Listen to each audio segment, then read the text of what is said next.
Hi, I'm Billy, and welcome to Jack of Trades.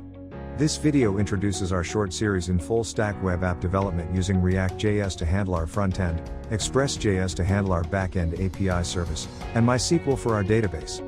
In this series, we will learn how to use session handling using basic React cookies. And we will also learn how to get started with the basic setup in our ExpressJS API service and use MySQL for our database.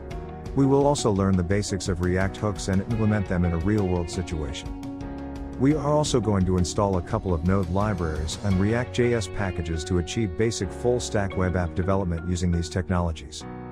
I know most full-stack web development video series out there commonly uses NoSQL database like MongoDB. But, in this series, we will take a different route.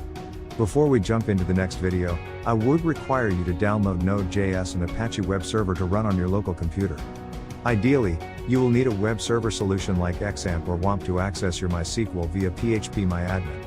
If you haven't installed what I just mentioned, don't worry, I'm going to put the link in the description below. Once again, I'm Billy, and see you in the next video.